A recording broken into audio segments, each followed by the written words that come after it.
5 gjuhët e dashurisë. Kapitulli i parë. Çfarë ndodh me dashurinë pas martese? Në 1944 metra lartësi, diku mes Buffalos dhe Dallasit, ai vuri revistën në xhepin e sediles së avionit, u kthye nga unë dhe më pyeti: "Çfarë pune bëni ju?" "Punoj si këshillues martesor dhe jap seminare për përmirësimin e martesave."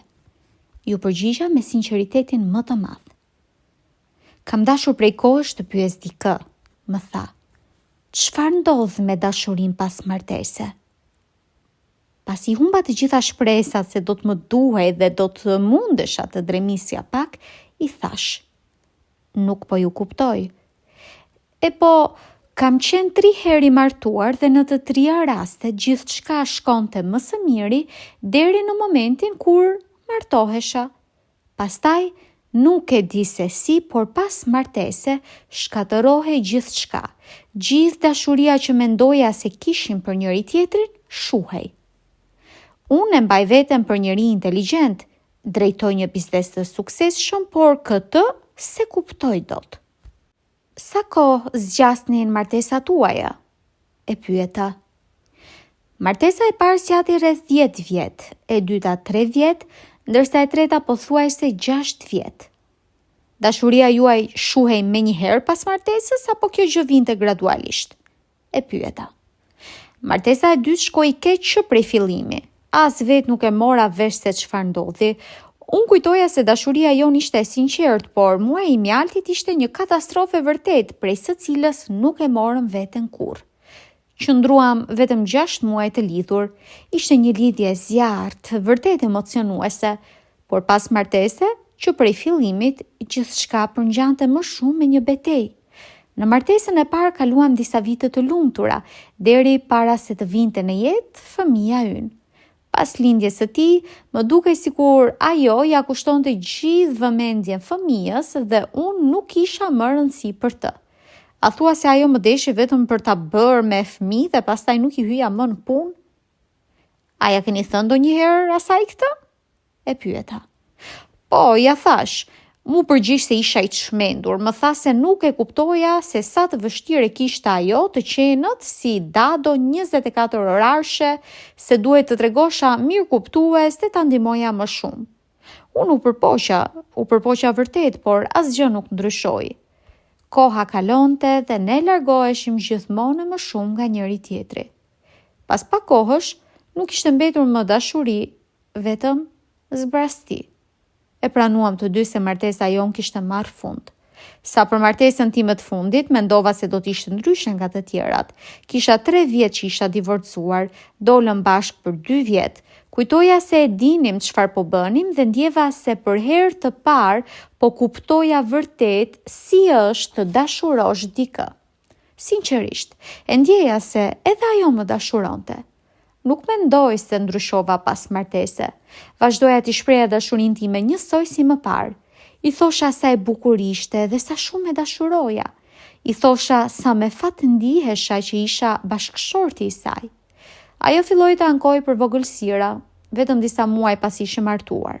Për shembull, ankoi se nuk hidhja mbeturinat apo pse nuk varja rrobat e mia. Më pas filloi të kritikonte karakterin tim, duke më thënë se nuk kishte shumë besim tek unë, apo duke më akuzuar se e tradhtoja. U shndërrua në një person krejtësisht negativ. Para martesës nuk ishte kështu. Ishte një ndër njerëzit më pozitiv që kisha njohur ndonjëherë. Madje kjo ishte një nga gjërat që më tërhoqin më shumë tek ajo. Kurse si nuk ankohej për gjë. Gjithçka që unë bëja, për të ishte një mrekulli, por menjëherë pas martesës nuk i pëlqente asgjë nga ato që unë bëja. Sinqerisht, nuk e di se çfarë ndodhi. Përfundimisht, humba gjithë dashurinë që ndjeja për të dhe fillova ta urreja. Duke qartë se ajo nuk ndjente më asgjë për mua. Pranuam se jeta jone përbashkët tani më nuk kishte asnjë vlerë dhe përpasoj u ndam. Tashmë ka kaluar 1 vit. Pyetja ime është: çfarë ndodh me dashurinë pas martesës? A ka të tjerë që kanë kaluar të njëjtën përvojë si unë? Kjo është arsyeja pse në vendin ton ka kaq shumë divorce? Është e pabesueshme që më ndodhi 3 herë rresht. Po ata që nuk divorcohen, mësojnë të jetojnë me këtë zbrasti? Apo arrin të mbajnë gjallë dashurinë në martesat e tyre? Nëse po, atëherë më thoni, si ja dalin? Pyetje që po më bënte miku im i ulur në sediljen 5A janë të njëjta me ato që bëjnë mira persona të martuar apo të divorcuar në ditët e sotme. Disa pyesin miqt, disa këshilltarët martesor, disa priftërinjt, ndërsa disa të tjerë thjesht pyesin veten. Ndonjëherë, përgjigjet gjenden në zhargonet e studimeve psikologjike, por janë praktikisht të pakuptueshme. Ndonjëherë, këto përgjigje mund t'i gjesh edhe të një barsolet apo në folklor. Shakat dhe thënjet popullore ndonjëherë kanë të vërtetën e tyre brenda, por nuk ndikojnë shumë. Është njësoj si t'i japësh një aspirin, një të sëmuri me kancer. Dëshira për romantizëm në martesë është e rrënjosur thellë në pavedijen tonë. Libra të tërë janë shkruar për këtë temë, edhe programe televizive dhe radiofonike nuk mbeten pas. Interneti është i mbushur me këshilla, por edhe prindrit dhe miqtë tanë shërbejnë si një burim i mirë këshillash. Nuk është e lehtë të mbash gjallë dashurinë në martesat tona. Si është e mundur që edhe pse ekspertët në televizion ofrojnë kaq shumë ndihmë, shumë pak çifte duket se e kanë zbuluar se cili është sekreti për të mbajtur gjallë dashurinë pas martese. Si është e mundur që një çift të marrë pjesë në seanca të ndryshme për komunikimin në çift, të dëgjojë ide të mrekullueshme se si ta përmirësoj atë, të kthehet në shtëpi dhe prap, të mos jetë në gjendje të zbatojë këto këshilla komunikimi që ka marrë. Si është e mundur që ne shohim gjithmonë një eksperte te programi Oprah, i cili ose e cila na jep këshilla dhe na tregon 101 mënyra për t'i shprehur dashurinë bashkëshortit. Ne zgjedhim 2-3 që na duken më të mirat, i provojmë dhe bashkëshorti ose bashkëshortja nuk i vlerëson as pak këto përpjekje. Për pasoj, heqim dorë edhe nga 98 mënyrat e tjera dhe i kthehemi rutinës sonë të përditshme. E vërteta që nuk kuptojmë. Qëllimi i këtij libri qëndron pikërisht në përgjigjet e këtyre pyetjeve. Sigurisht që mund të na vinë në ndihmë edhe libra dhe artikuj që janë botuar më parë, por problemi është se ne kemi anashkaluar të vërtetën më thelbësore. Njerëzit flasin gjuhë të ndryshme të dashurisë. Formimi im akademik është në fushën e antropologjisë. Si rrjedhoj, kam studiuar shumë fushën e lingvistikës, e cila identifikon disa nga grupet gjuhësore më kryesore: gjuhën japoneze, gjuhën kineze, spanjolle, angleze, portugalishtën, greqishten, gjermanishten, frëngjishten e kështu me radhë. Shumë nga ne rriten duke mësuar gjuhën e prindërve, vëllezërve dhe motrave, e cila shndërrohet në gjuhën tonë të parë mëm. Ne mund të mësojmë edhe gjuhë të tjera më vonë, por shpeshherë duhet të përpiqemi më shumë për t'ia dalë mban. Këto gjuhë shndërrohen në gjuhët tona të dyta. Sigurisht që gjuhën tonë të parë e kuptojmë më mirë dhe ndjehemi më rehat kur flasim duke përdorur atë. Sa më shumë e përdorim gjuhën tonë të dytë, aq më shumë ndjehemi rehat teksa bisedojmë. Nëse ne flasim vetëm gjuhën tonë të parë dhe hasim dikë që flet po ashtu gjuhën e tij të parë, e cila është ndryshe nga jona, atëherë bashkëbisedimi sigurisht që do të jetë i kufizuar. Në raste të tilla, përdorim më shumë gjestet, mimikën, vizatimet, ose imitojmë atë çka duam të tregojmë. Mund të komunikojmë, por sigurisht që situata do të jetë e çuditshme. Gjuhët e ndryshme janë pjesë e kulturës sonë si qenie njerëzore. Nëse duam të komunikojmë në mënyrë efikase diçka që ka përcen caqet tona kulturore, duhet të mësojmë gjuhën e atyre me të cilët duam të komunikojmë. E njëjta gjë ndodh edhe në fushën e ndjenjave. Gjuha juaj e dashurisë mund të ndryshojë nga ajo e partnerit apo partneres suaj, po aq sa ndryshon gjuha kineze nga ajo angleze. Sa do që të përpiqeni t'ia shprehni dashurinë bashkëshortit tuaj në anglisht, ai do të kuptojë vetëm gjuhën kineze. Për pasoj nuk do ta kuptoni kur sa e doni njëri tjetrin. Miku im në avion fliste me bashkëshorten e tij të tretë gjuhën e fjalëve vlerësuese, kur thoshte: "I thash sa e bukur ishte, i thash se e dashuroja dhe se sa krenar ndjesha që isha bashkëshorti i saj." Në fakt ai fliste me gjuhën e dashurisë dhe po tregoi sinqert, por ajo nuk e kuptonte gjuhën e tij të dashurisë. Ndoshta ajo po kërkonte dashuri në sjelljen e tij, por nuk po e gjente. Ndonjëherë nuk mjafton të jesh sinqert. Ne duhet të jemi të gatshëm të mësojmë gjuhën e parë të dashurisë që përdor bashkëshorti apo bashkëshortja jon nëse duam të komunikojmë sa më mirë me të. Përfundimin në të cilin kam arritur pasi kam punuar për 30 vjet si këshillues martesor, është se ekzistojnë 5 gjuhë dashurie, 5 mënyra me anë të cilave njerëzit flasin dhe kuptojnë dashurinë. Një gjuhë në fushën e lingvistikës mund të ketë një sër dialektesh apo variantesh.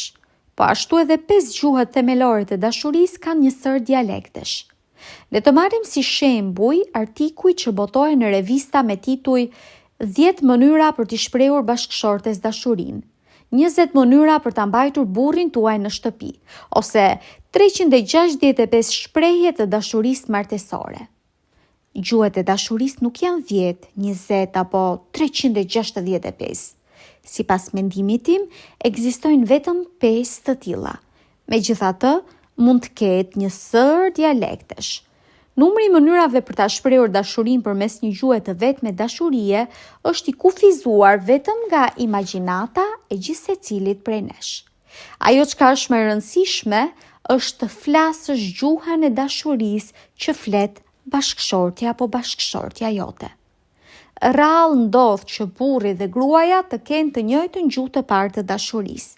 Ne jemi gjithmonë të prirur të flasim gjuhën tonë të parë dhe shpeshherë ngatërohemi kur bashkëshorti apo bashkëshortja nuk e kupton atë që ne po i komunikojmë. Ne përpiqemi ta shprehim dashurinë, por nuk arrim dot të përcjellim mesazhin, sepse për ta jemi duke folur një gjuhë të huaj. Dhe pikërisht ky është problemi më themelor. Qëllimi i këtij libri është t'ju ofroj një zgjidhje. Kjo është arsyeja pse po guxoj të shkruaj një libër tjetër që flet për dashurinë. Në momentin kur ne kuptojmë se cilat janë 5 gjuhë themelore të dashurisë dhe se cila është gjuha e parë e dashurisë për ne dhe për bashkëshortin apo bashkëshorten tonë, vetëm atëherë do të mund t'i përdorim informacionet dhe idetë që marrim nga librat dhe artikujt. Në momentin kur arrini të identifikoni dhe të mësoni të flisni gjuhën e parë të dashurisë së bashkëshortit apo bashkëshortes suaj, besoj se do të keni zbuluar çelësin e suksesit për një martesë të gjatë dhe të mbushur me dashuri. Dashuria nuk ka pse të shuhet pas martese. Shumë prej nesh duhet të përpiqen maksimalisht për të mësuar një gjuhë të dytë dashurie dhe për ta mbajtur gjallë atë. Nuk mund të mbështetemi vetëm në gjuhën tonë të parë nëse bashkëshorti ose bashkëshortja jon nuk e kupton.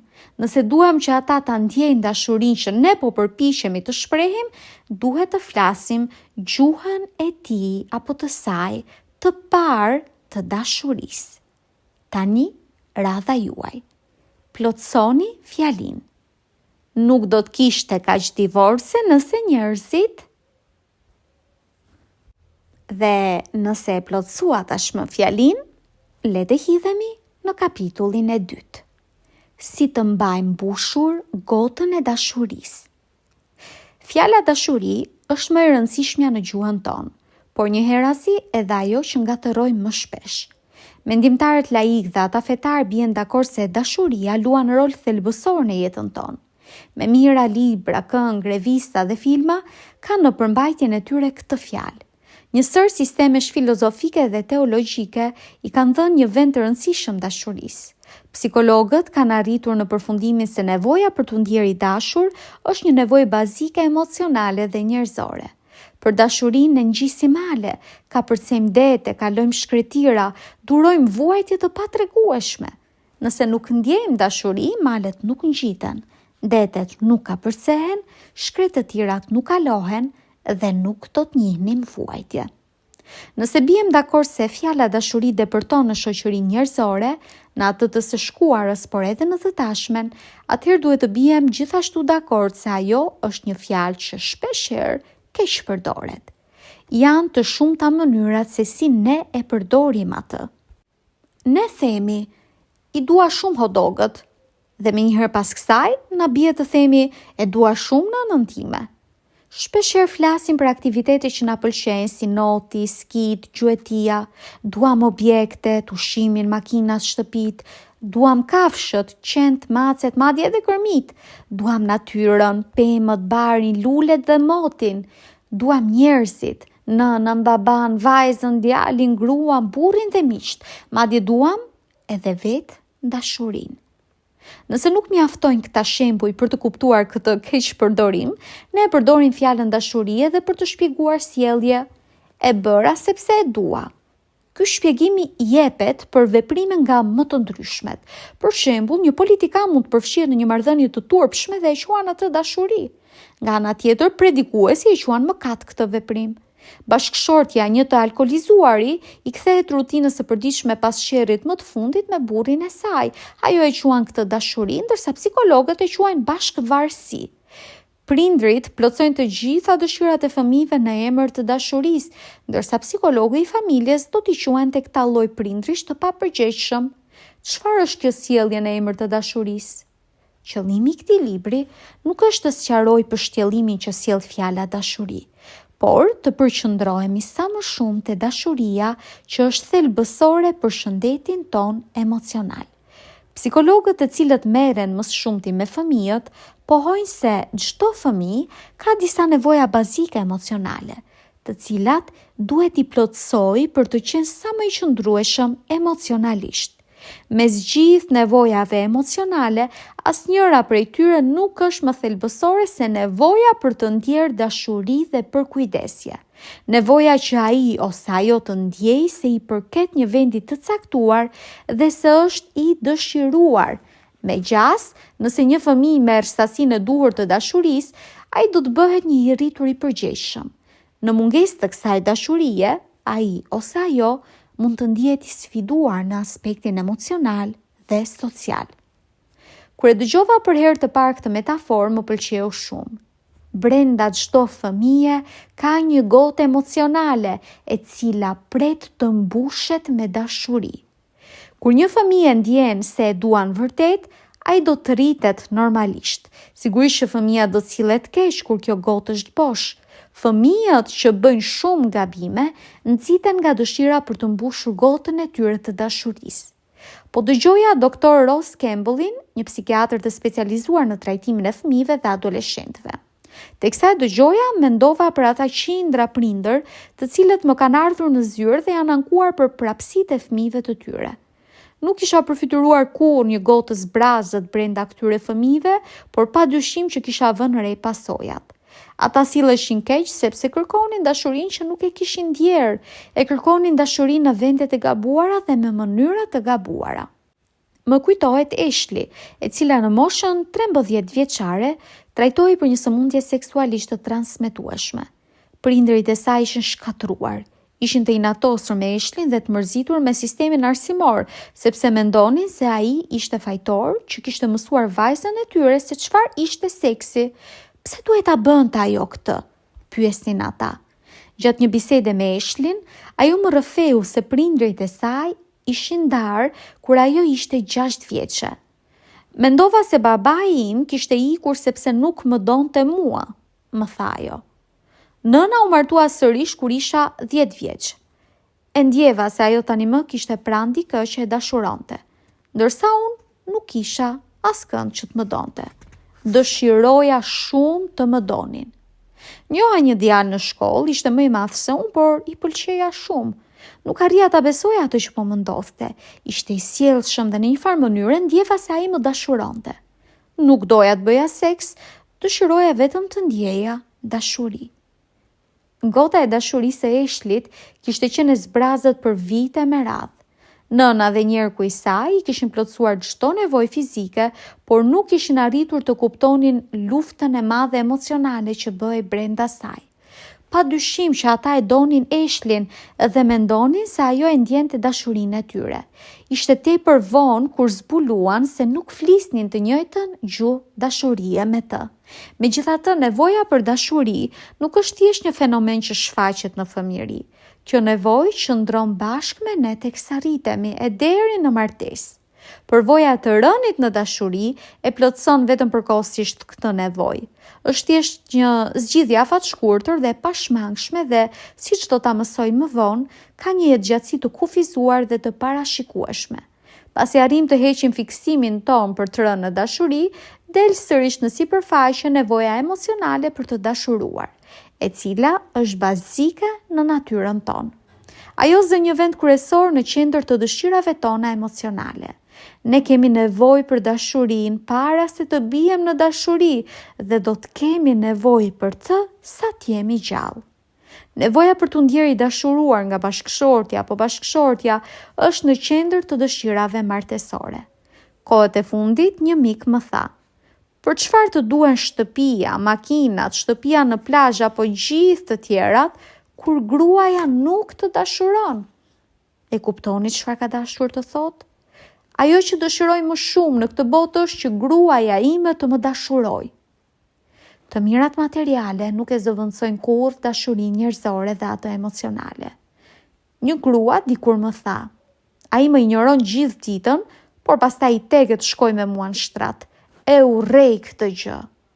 Ajo nuk ishte një femër që urrente seksin, por një bashkëshorte e cila kërkonte me ngulm dashurinë emocionale.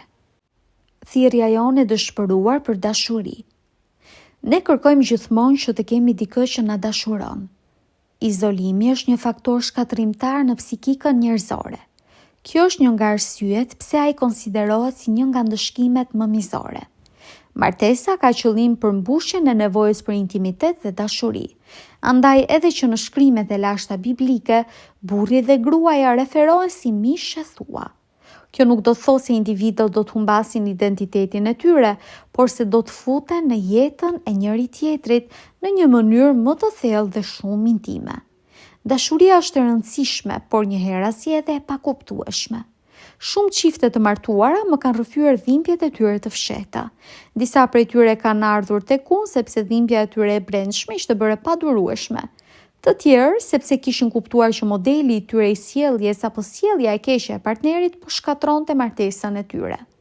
Disa të tjerë erdhën për të më shprehur se nuk donin të ishin më të martuar. Ëndra e tyre për një jetë të lumtur përgjithmonë ishte shuar me smureve të ashpra të realitetit. Kam dëgjuar shpesh fjalët: "Dashuria jonë është shuar, marrëdhënia jonë ka marrë fund. Dikur ndjeshim shumë të afërt, por tani jo më. Nuk na pëlqen më të qëndrojmë bashkë, nuk plotësojmë nevojat e njëri tjetrit." Historitë e tyre dëshmojnë se si të rriturit, ashtu edhe fëmijët, kanë gota dashurie. Mos ndoshta thellë brenda një çifti të plagosur ekziston një gotë e padukshme dashurie, e cila nuk mund të mbushet asnjëherë? Mos ndoshta kjo sjellje e keqe largësie, fjalët e ashpra apo dhe shpirti kritik nxiten nga kjo gotë e zbrazët brenda tyre?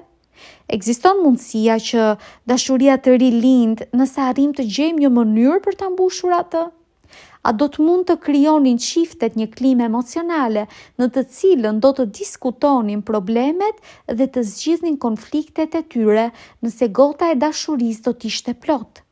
A ekziston mundësia që kjo gotë të jetë çelësi që e bën martesën të funksionojë? Këto pyetje më shtyn drejt një rrugtimi të gjatë. Përgjatë këtij rrugtimi, bëra disa konstatime të thjeshta, por njëherësi të fuqishme, që janë shkruar në këtë libër. Ky rrugtim jo vetëm që më ka ndihmuar në 30 vjetët e karrierës time si këshilluese martesore, por edhe të bëhem pjesë e zemrave dhe mendjeve të atyre qindra çifteve nga e gjithë Amerika. Nga Seattle e deri në Miami, shumë çifte kanë ndarë me mua sekretet e martesave të tyre dhe kemi folur çiltërsisht. Ilustrimet e përdorura në këtë libër janë marrë nga jeta e vërtetë. Janë ndryshuar vetëm emrat dhe vendet për të mbrojtur privatësinë e individëve me të cilët kam bashkëbiseduar shumë lirshëm. Jam më se i bindur se mbushja e gotës së dashurisë është po aq e rëndësishme për martesën sa mbushja e serbatorit të automjetit tuaj me karburant. Vetëm se vazhdimi i një martese me një gotë dashurie të boshatisur mund t'ju kushtoj më shtrenjtë se të ngisni makinën tuaj pa karburant. Ajo çka do të lexoni në këtë libër mund të shpëtojë me mira martesa edhe të rrisë kliman emocionale të një martese të mirë. Cila do qoftë cilësia e martesës tuaj tani, ka gjithmonë vend për përmirësime. Paralajmërim: kuptimi i 5 gjuhëve të dashurisë dhe mësimi i gjuhës së parë të dashurisë që përdor partneri mund të ndikojë rrënjësisht në sjelljen e tij apo të saj. Njerëzit sillen në mënyra të ndryshme kur gota e tyre dashurisë emocionale është e mbushur. Megjithatë, para se të analizojmë 5 gjuhët e dashurisë, duhet të bisedojmë me njëri tjetrin për një fenomen të rëndësishëm, por shumë të ndërlikuar, përvoja euforike e të rënit në dashuri. Radha juaj. A ju ka ndodhur ndonjëherë të keni bërë diçka për mirë, që do të thotë për hir të dashurisë që ndjeni ndaj dikujt? Cili ishte rezultati? Mendoni pak. Të biesh në dashuri.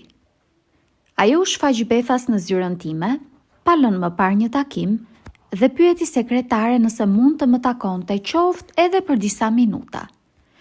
Gjanisën e njihja prej 18 vjetësh. Ishte 36 vjeçe dhe nuk ishte martuar asnjëherë. Her pas here linte takime me mua për të diskutuar për vështirësitë që haste në marrëdhëniet e saj me meshkujt. Ajo shquhej si njeri i ndërgjegjshëm dhe shumë i kujdesshëm, dhe mu duk sikur kishte dalë nga vetja kur erdhi në zyrën time pa paralajmërim. Gjëja e parë që më erdhi në tërmend ishte se ajo po përballej me një krizë të rëndë, prandaj kishte ardhur aq befas. I thash asistentes sime ta lejonte të futej brenda. Prisja që të shpërthente në lot apo të më thoshte diçka tragjike menjëherë pasi të mbyllte derën. Por ajo u fut rëmbimthi në zyrë e lumtur si kurrë më parë. Si je, Gjanis? E pyeta. Për mrekulli, ma ktheu ajo. Është hera e parë në jetën time që ndihem kaq mirë. Do të martohem. Ashtu? I thash. Me kë dhe kur? Me David Gallupsin. Thirri me gjithë gëzim. Në shtator. Ky është një lajm i shkëlqyer. Sa kohë ka që dilni bashk? 3 javë. E di që mund të duket çmenduri, doktor Chopma, sidomos nëse mendoni se sa djem më përpara kanë dalë me mua dhe sa herë kam qenë në prag martese. As vet nuk arrita besoj. E di që Davidi është njeriu i duhur për mua, pik. E ndjeva që në takimin e parë. Të dy e ndjem. Sigurisht që nuk folëm për martesë që natën e parë, por një javë më vonë ai më propozoi të martohesha me të. E dija që do të më propozonte dhe e dija edhe se do të thosha po. Nuk jam ndjer kurrë më parë kështu. Ju e dini që kam pasur shumë marrëdhënie dhe kam vuajtur shumë. Në secilën prej marrëdhënieve të mia kishte diçka që nuk shkonte. Asnjëherë nuk kam qenë e sigurt në duhej të martohesha me ta, ndërsa tani e di që David është i duhuri për mua. Gjanisa po tundej sa para mbrapa në karrigen e saj duke qeshur dhe duke thënë. E di që është një çmenduri, por jam shumë e lumtur. Nuk jam ndjer kurrë kaq e lumtur sa tani. Çfarë kishte ndodhur me Gjanisën? Kishte rënë në dashuri. Sipas saj, Davidi ishte burri më i mrekullueshëm që kishte njohur ndonjëherë. Ishte i përsosur në çdo aspekt. Do të ishte bashkëshorti ideal. Ajo mendonte ditë e natë për të. Fakti që David kishte qenë 2 herë i martuar, kishte 3 fëmijë dhe bënte 3 punë, nuk ishte kurfar rëndësie për Gjanisën. Ajo ishte e lumtur dhe më së e bindur se do të ishte e lumtur përgjithmonë me David. Ishte e dashuruar. Shumë prej nesh martohen pasi përjetojnë rënien në dashuri. Ndodh që mund të njohim një person, karakteristikat fizike dhe personaliteti të cilit krijojnë një lloj shoku elektrik që nxit sistemin e alarmit të dashurisë. Zilja bie dhe ne vihemi menjëherë në lëvizje për ta njohur më mirë këtë person. Hapi i parë mund të jetë ngrënia e një hamburgeri apo një bifteku së bashku, në varësi të buxhetit ton. Por në fakt interesi ynë i vërtet nuk është ushqimi. Objektivi ynë është zbulimi i dashurisë. Të jetë vallë dashuri e vërtet kjo ndjesi e ngrohtë dhe ngacmuese? Ndodh që kjo ndjesi të zbehet që në takimin e parë. Mund të vëmë re se ajo pi duhan të dredhur dhe gjithçka shndërrohet në një zhgënjim. Nuk duam të ham më hamburger me të. Por ndonjëherë ngacmimet bëhen më të forta pasi ham atë hamburger, lëm takime për të përjetuar përvoja të tjera së bashku dhe krejt papritur kuptojmë se niveli i intensitetit të shtuar aq sa gjejmë veten duke thënë mendoj se po bie në dashuri. Bindemi plotësisht se kjo është ajo gjëja e vërtet dhe këtë ja shprehim edhe personit tjetër duke shpresuar se ndjenja është reciproke. Por nëse nuk është, gjërat fillojnë të ftohen dhe ne dyfishojmë përpjekjet për t'i bërë më shumë përshtypje e personit në fjalë dhe rrjedhimisht fitojmë dashurinë e tij apo të saj. Në rastet kur kjo ndjenjë është reciproke, fillojmë të flasim menjëherë për martesë, sepse të gjithë janë dakord se të biesh në dashuri është baza për të pasur një martesë të mirë. Paradhoma e dashurisë. Kur është në kulmin e saj, përvoja e rënies në dashuri është euforike.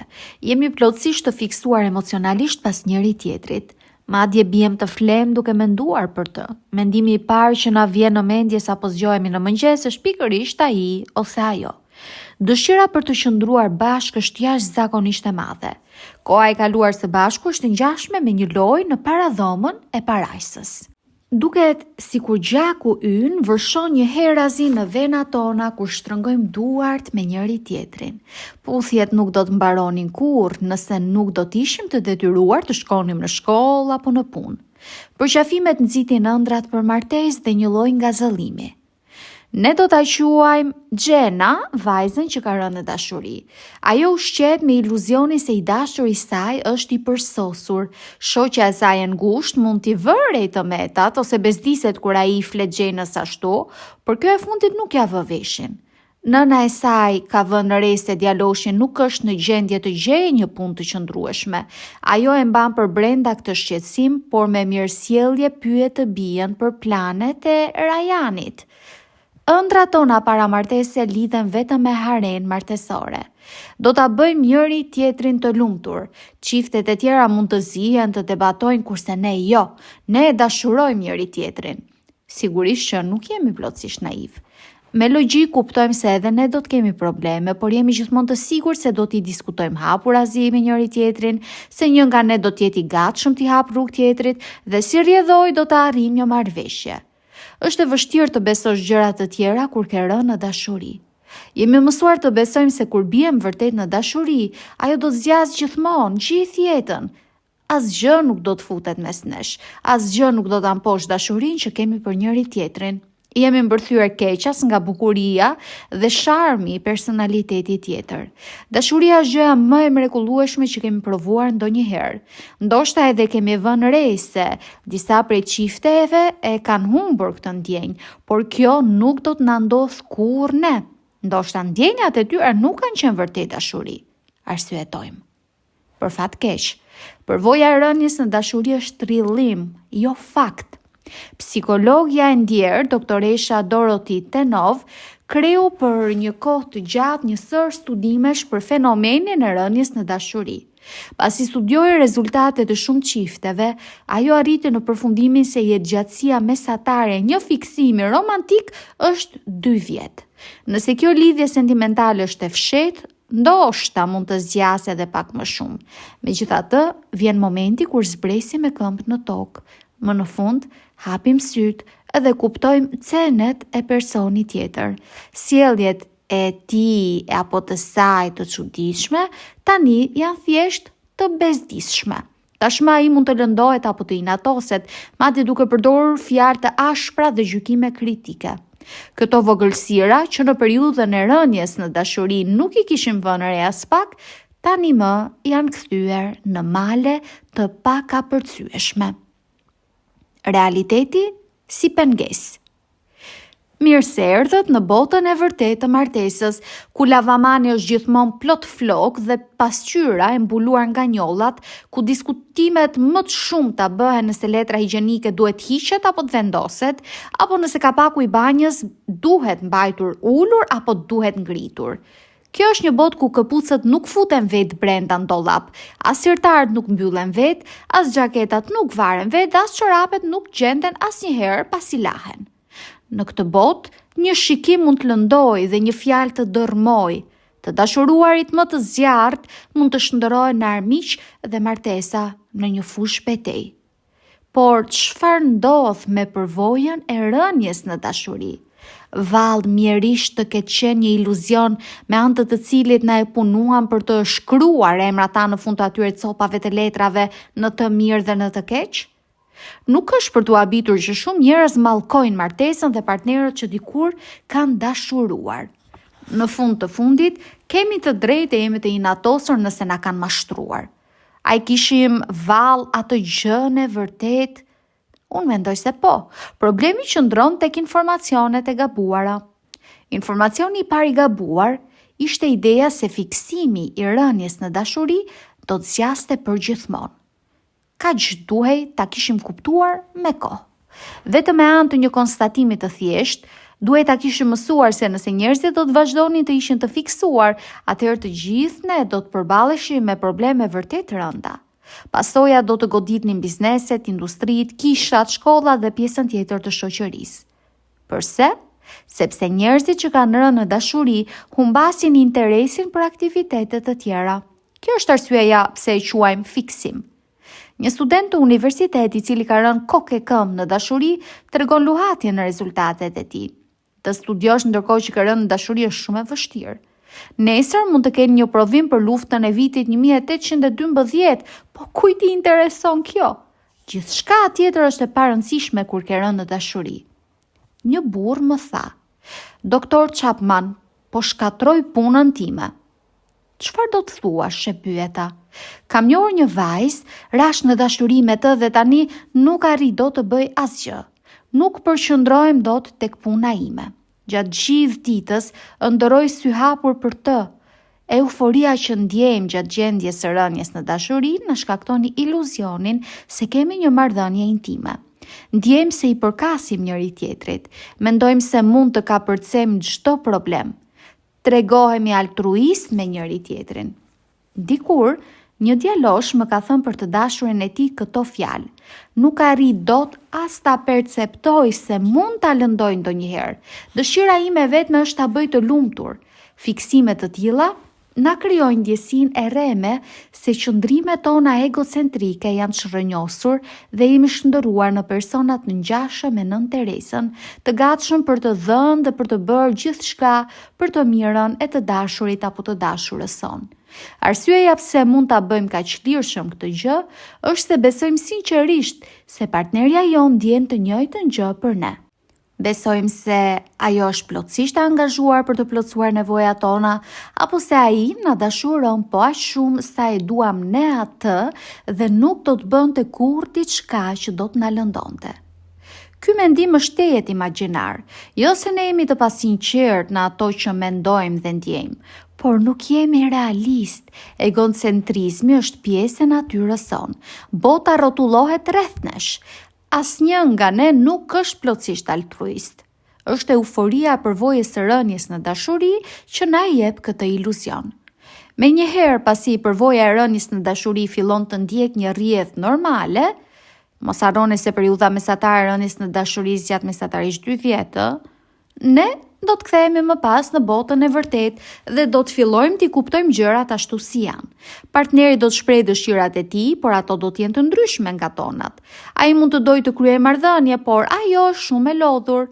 Ai mund të ndërrojë të blejë një makinë të re, por ajo mund ta thotë hapurazi, nuk na e mban xhepi. Ajo mund të dojë të shkojë për vizitë prindërit e saj, por ai mund të thotë, nuk më pëlqen të kaloj shumë kohë me familjen tënde.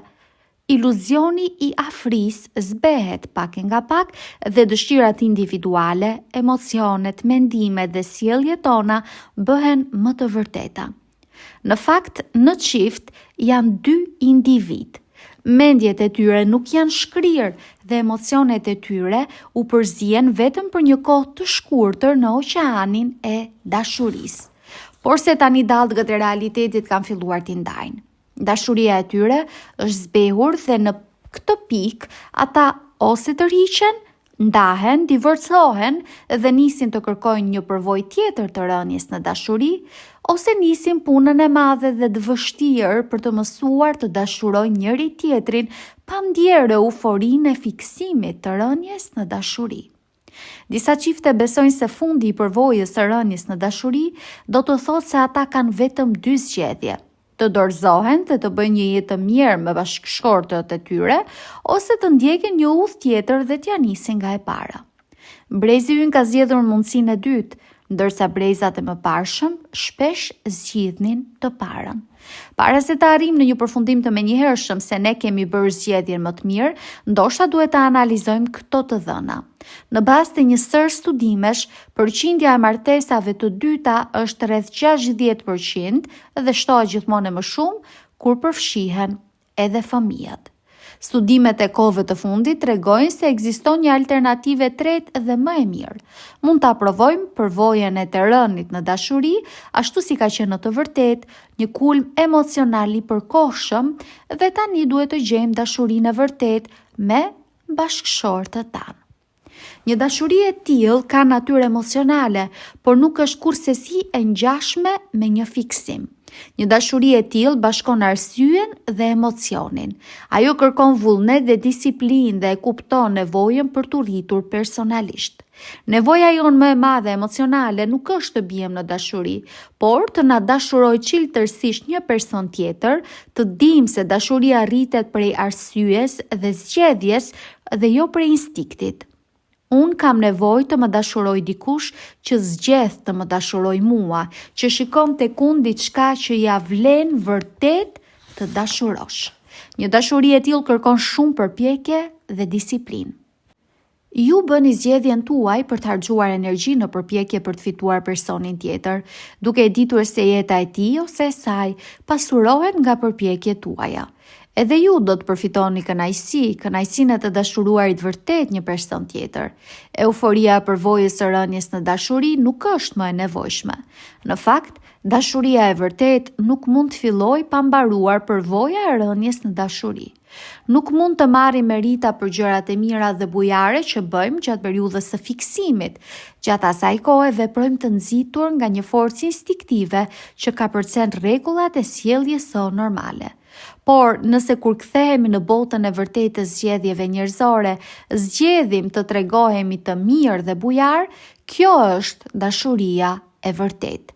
Nevoja për dashuri është e domosdoshme për të pasur shëndetin e duhur emocional. Të martuarit ndjejnë nevojë të përhershme për përkujdesjen dhe dashurinë e bashkëshortëve të tyre. Ne ndjehemi edhe më të sigurt kur jemi të bindur se partnerët na pranojnë, na dëshirojnë dhe mendojnë për mirëqenien tonë. Të gjitha këto emocione I ndjejmë përgjatë periudhës së rënies në dashuri. Ishte si një parajsë për aq kohë sa zgjati. Gabimi ynë ishte se menduam se do të zgjaste për gjithmonë. Megjithatë, ky fiksim nuk do të zgjaste për gjithmonë. Në librin e martesës, kjo periudhë është thjesht hyrja. Vazhdimi I librit është racional dhe përfshin një dashuri të vullnetshme. Kjo është ajo dashuria për të cilën na kanë folur gjithmonë dietarët, një dashuri e qëllimshme. Ky është një lajm I mirë për të gjitha çiftet e martuara, të cilëve u janë zbehur të gjitha ndjenjat e periudhës së rënies në dashuri. Nëse dashuria është një zgjedhje për ta, atëherë duhet të dashurojnë pas zbehjes së fiksimit të rënies në dashuri dhe rikthimit në botën e vërtetë. Kjo lloj dashurie fillon gjithmonë me një qëndrim të veçantë, me një mënyrë të menduari. Dashuria është ai qëndrim me anë të cilit tregon se unë jam I martuar me ty dhe zgjedh të kujdesem për interesat e tua. Atëherë, personi që zgjedh të dashurojë do të gjejë mënyrat e përshtatshme për ta shprehur këtë vendim. Disa mund të pretendojnë se kjo është diçka shumë e thatë, dashuria është një qëndrim me sjellje të përshtatshme. Apo jo? Atëherë, ku mbeten hyjet që bien, tullumbaçet, emocionet e thella? Atëherë çfarë vendi zën para ndjenjat, sytë që shkëlqejnë, dritjet e një puthjeje apo emocionet që përjetohen kur bëjmë seks? Çfarë vendi zë siguria emocionale që ne përftojmë duke e ditur se zëm vendin kryesor në mendjen e tij ose të saj? Ja për çfarë flet ky libër. Si mund të plotësojmë nevojën e madhe emocionale për t'u ndjerë të dashur nga të tjerët? Nëse mund ta mësojmë këtë dhe që është më e rëndësishme zgjedhim ta bëjmë, dashuria që ndajmë së bashku mund të jetë shumë herë më emocionuese për te gjithçkaje që kemi ndjerë gjatë periudhës së magjepsjes së parë. Për shumë vjetësh tashmë, kam diskutuar 5 gjuhët emocionale të dashurisë në seminaret martesore që mbaj, por edhe në seancat private, këshilluese që bëj me shumë çifte. Me mira çifte do të miratojnë vlefshmërinë e gjithçkaje që do të lexoni këtu. Dosjet e mia janë të mbushura me letra nga njerëz që nuk I kam takuar kurrë, në të cilat shkruhet: "Një mik më dha hua një nga kasetat e tua, ku flisni për gjuhët e dashurisë dhe ajo ndryshoi në mënyrë të menjëhershme martesën tonë." Ishim përpjekur për vite me radhë të dashuronim njëri tjetrin, por përpjekjet tona nuk po përshtateshin emocionalisht.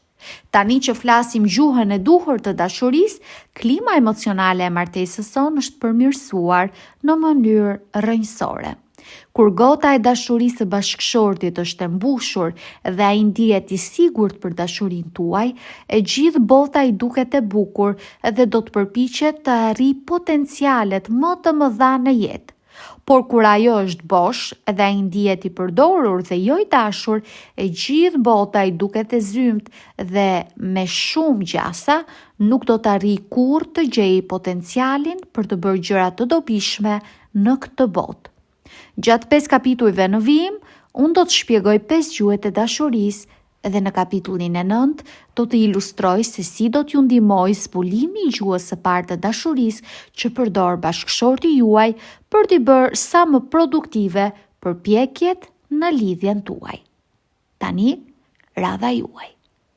Ktheni kokën pas në momentin kur martesa juaj njohu botën e vërtet dhe ndjenjat fillestare romantike u zbehen. Si ndikoi kjo në marrëdhënien tuaj, për mirë apo për keq?